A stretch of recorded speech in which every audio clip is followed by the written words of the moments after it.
back with another Life After Lockup review. These couple episodes was cool. I really only really be here for Brittany and Key Rock and Joy Nomi and Red. Everybody else be like, I guess. So starting with Brittany and Key Rock.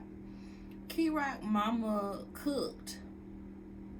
That food looked so good, y'all. That fish looked bomb AF. Like, I be trying not to eat fried food, but that fish had me fiending for some fried fish. Looks so good. They calling the brother. They trying to get in touch with him. He picks up, but then he hangs up on them. They call him again. At that point, he's walking in the house. The mom gets upset because she's asking him, you back on drugs? Are you drinking? What are you doing with your life? He fusses at her, like he ends up fussing at her, so she just gets up and goes to her room. He in there fussing still. She my mama. She not my wife. You my mama. You not my wife. Don't be asking me all these questions what I'm doing in my life. She like, yeah, but you live in my house. So they have that big little blow up. Key Rock takes him outside. Let's just go smoke a cigarette, brother. He blames his mom, their mom and their dad, because he feels like he has a lot of PTSD and other diagnoses, so he blames them.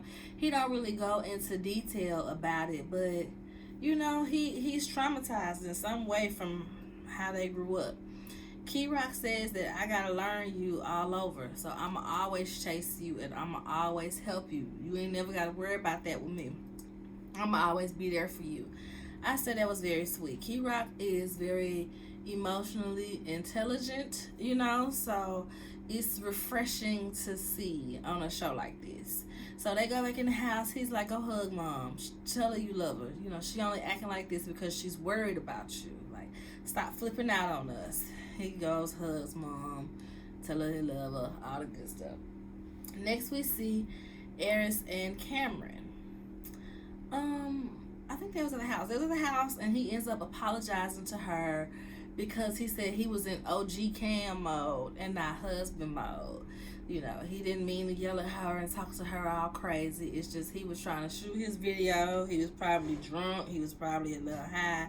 And just, not in the frame of mind to have a civilized conversation with my wife.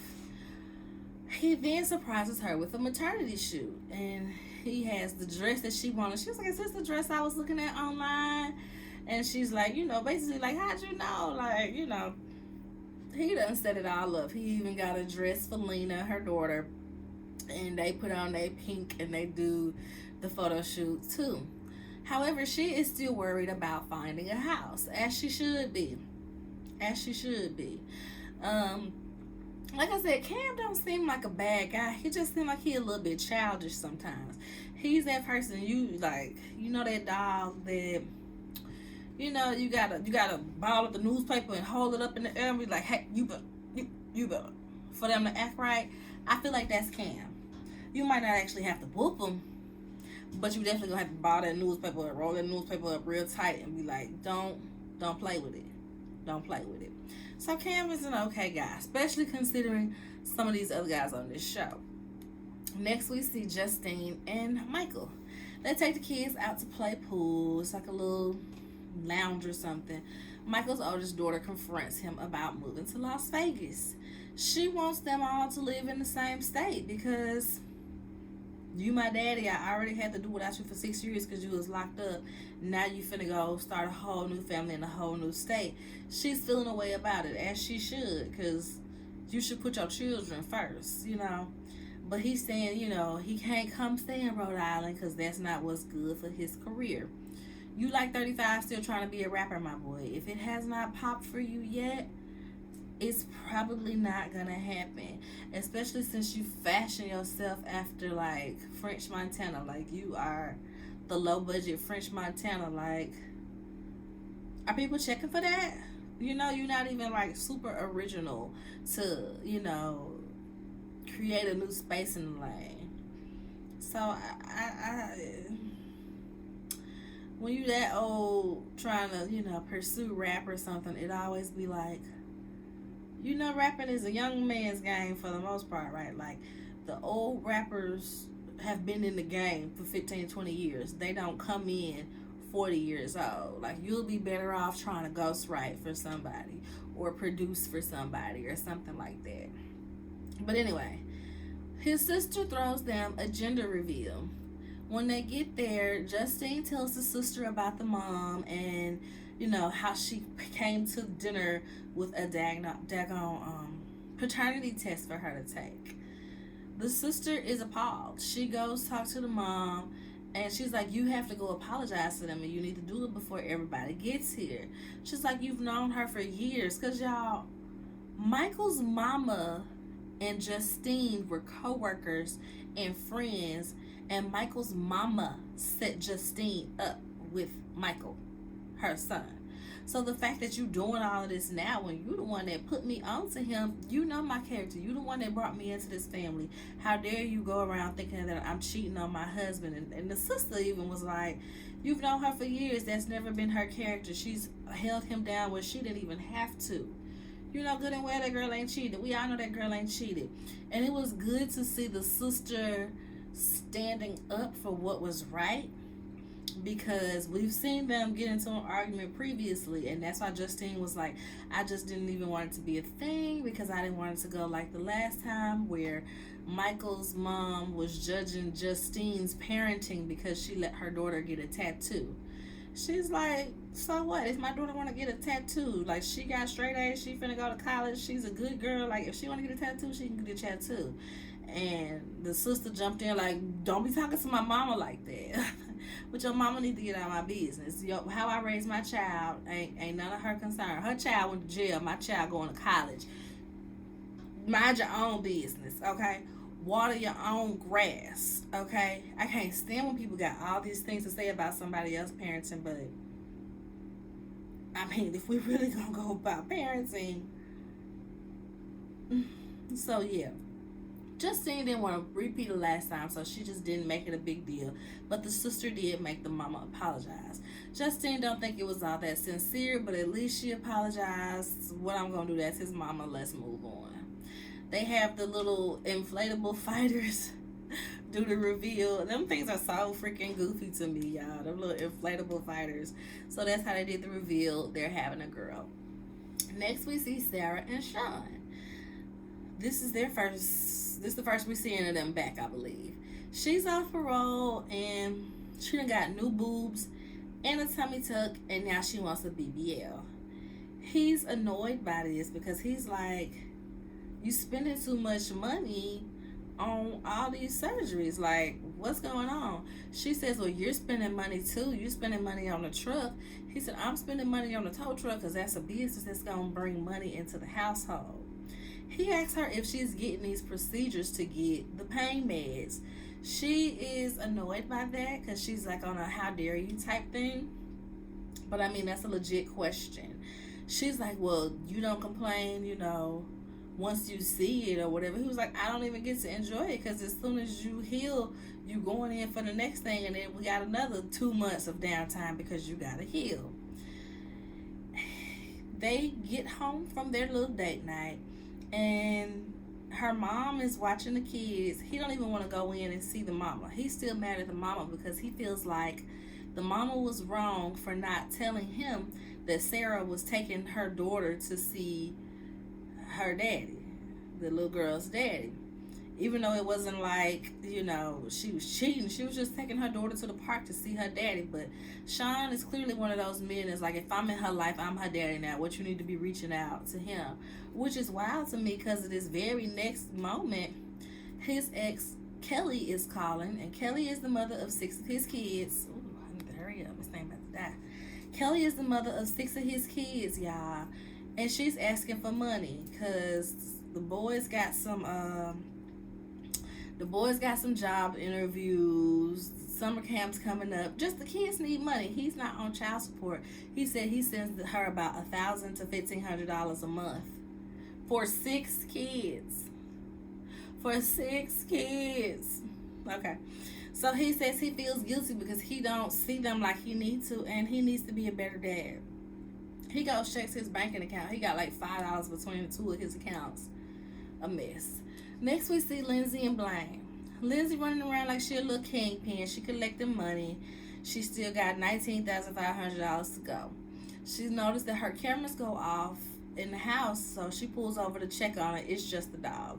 She's annoyed that Blaine is already in bed. Like, would you rather him be in the streets, girl? Like, what? She's stressing about possibly facing 40 years, but she goes to buy Blaine a proposal chain. It was only a couple $100 though, so I guess it wasn't too bad. She could have already had that personal money for herself, but she goes and buy him a chain because she want to propose.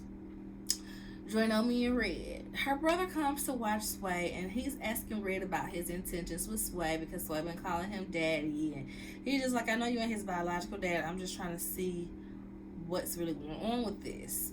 He still ain't got no job. So they're going out on a date, and she has to pay for it. She feels like this is costing her more. She's spending more on him now that he's out than he was in jail. Yeah, girl. Duh.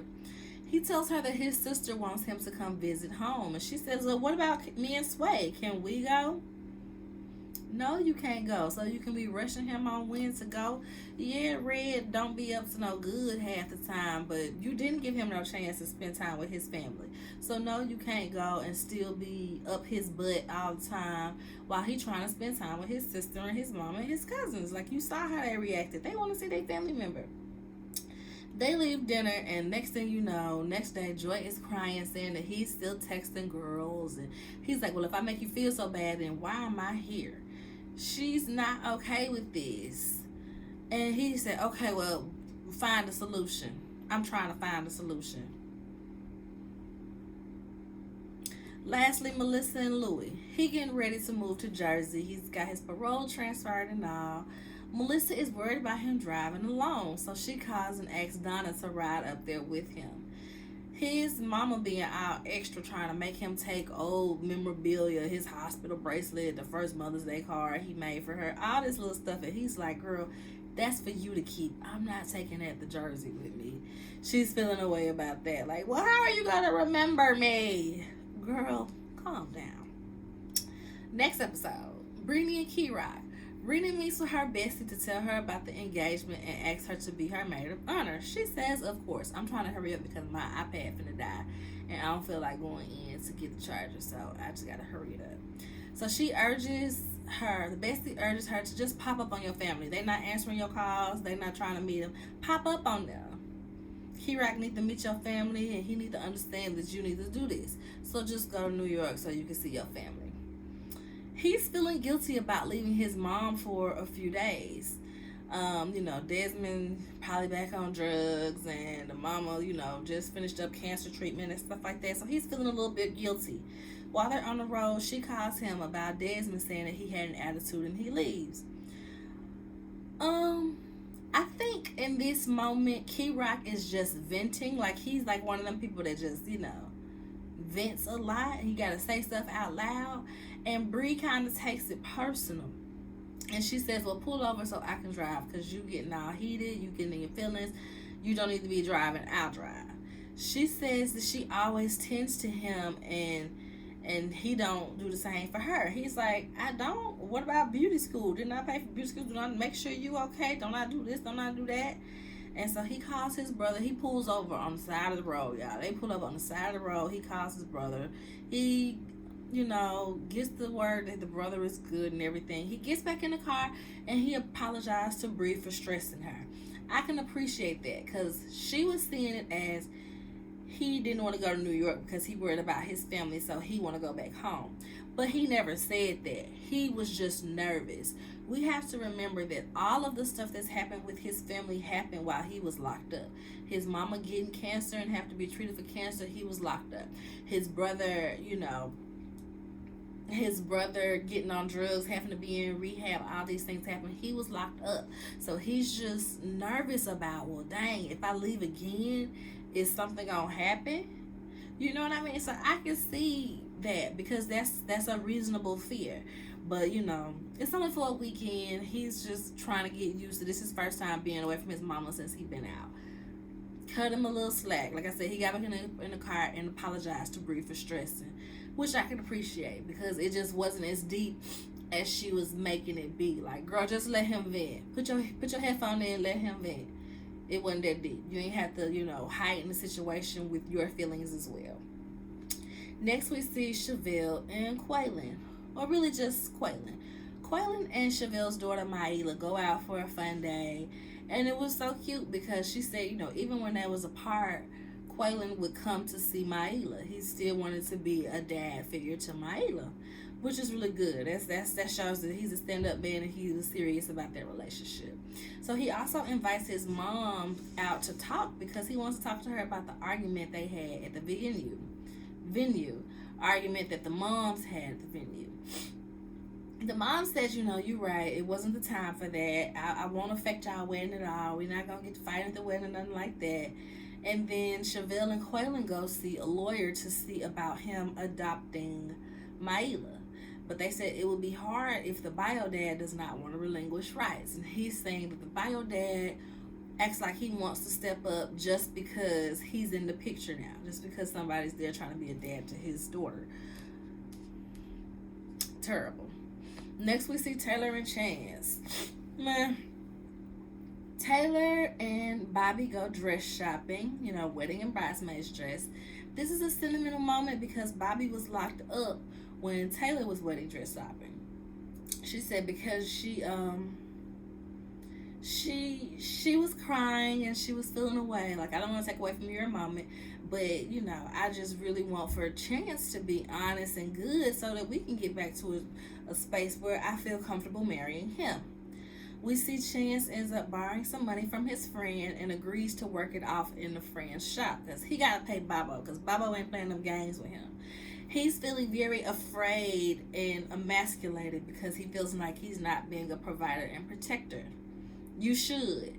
He's afraid of Bobo. He's feeling emasculated because he has to have all this worry and this fear around this. He's not doing what he needs to do.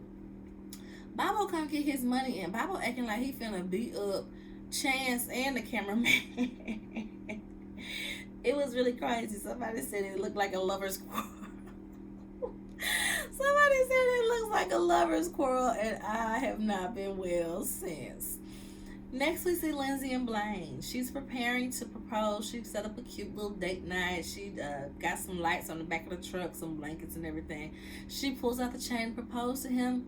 He says yes. He's actually really excited. He's like, I've heard people have told me they're going to propose, but they ain't never did it. Like, he was kind of giddy. It was kind of cute in a ghetto white way. She pull out that chain. Will you marry me? Next, we see Joy, Naomi, and Red. Joy meets with her cousins to update them, her sister cousins, to update them on Red's shenanigans and the fact that he proposed. They talk to Red to let him know that we watching you, boy. We watching you. They asked him about the pictures. Why you got all these pictures of these other girls? I kept the pictures because I wanted Joy to know, I chose you over all of them. They were all like, what? No, not finna fly with us. He like, no, okay. He tells them that he's going to St. Louis tomorrow. But he does want to go to the reservation to see like where they live, this, that, and the third. He hasn't told Joy that he's going to St. Louis tomorrow. So Joy is pissed that this is how she's finding out about it. Lastly, we see Melissa and Louie. Louie and Donna drive on down to Jersey. Melissa is nervous because she's trying to make sure that everything is just right so that Donna ain't criticizing her. Melissa got a newer spot so that it can be bigger for the both of them. Donna's like, what you got now? I need to cook for Louie because he ain't ate since we left. Melissa said, I cooked some pasta. Donna said, I know you ain't cooking my baby no jarred pasta, no canned pasta sauce. So she's looking at her like, girl, y'all gonna eat what I got. I work all day. I ain't got time to be making stuff from scratch. So Donna eats. She's like, oh, this is disgusting. She throws it out while they go out to get the bags. But Louie's like, it's not that bad. It's not that bad. Donna goes to stay with family because remember, they're all from there. Donna only moved to Georgia because that's where Louie was for jail. So she just moved for Louie to be closer to Louie so she could visit him and stuff. But they're from there, so she's going to stay with family. She leaves, they do the nasty, but she pops right back up in the morning, y'all. He in there pooping, and Melissa walks in on him talking about, that's disgusting. Girl, I'm in the bathroom with the door closed, using the bathroom. It's disgusting that you would walk in here and have a whole conversation with me while I'm pooping. That's disgusting. And she basically tells him that he has to ask her when he can go poop because she's on a schedule and she got to get ready and work and yada yada yada. That's fine. I'm like, now why would you get a new place so it can be bigger for the both of y'all and it's still only got one bathroom? That don't make no sense. That don't make no sense, y'all. You already had 2 bedrooms in the last place, so if you weren't gonna move nowhere that's got another bathroom, you should just stay where you was at. Stupid. So, like I said, Donna popped up on them. She's telling him how he got to get a new job. She want him to drive trucks. He want to be a personal trainer. But I'm like, do y'all not know that to be a personal trainer, you got to get a certification. You got to take a test for all that. You don't just up in one day and be a personal trainer. Like, she's like, I got you a gym here so that you ain't got to go, be with women or something. She don't want him to look or be around any other woman, y'all. Donna pops up with donuts, and Melissa starts talking about how she wants a nose and a chin job. I think she said the nose job was $11,000, the chin was another $6,000. How she got all this money? I did see that. I guess she do got 2 jobs. Maybe she's saving up. Maybe she got good credit and putting everything on credit. But yeah, she wants to spend like $20,000 on cosmetic surgery. And I'm like, well, that's why you're so insecure, because you don't like the way you look. So you don't want Louis to go get with a girl that you feel looks better than you. But Louis is like, I don't want you to get all this surgery, because if you come out looking different, what if I'm not attracted to you no more? How that's gonna work? So Louis goes sees his probation officer, because he didn't have to get the transfer to New Jersey. Goes to the probation officer, everything went good there. And Melissa goes to have her surgery consultation. They tell her that since she wants to have the surgery soon, she has to pay in full that day that she has the consultation. And she hands over the card. Okay, $11,000. Here we go. I said, oh, okay. She was like, I got your teeth fixed, so like, why can't I do the stuff that's gonna make me feel better? I guess, child. I guess. So that's how those 2 episodes of Life After Lockup went. It was interesting. It's gonna be interesting to see how Melissa look after all this surgery. After all this surgery, she wants to make her nose a little smaller. I don't know what she wants to do to her chin, but yeah, we see why she be feeling so insecure about everything and every woman that Louis sees. So that's it for those last 2 episodes of Life After Lockup, y'all. Make sure you like/thumbs up the video. Subscribe to the channel if you haven't already. And yeah, I will see y'all next time. Bye.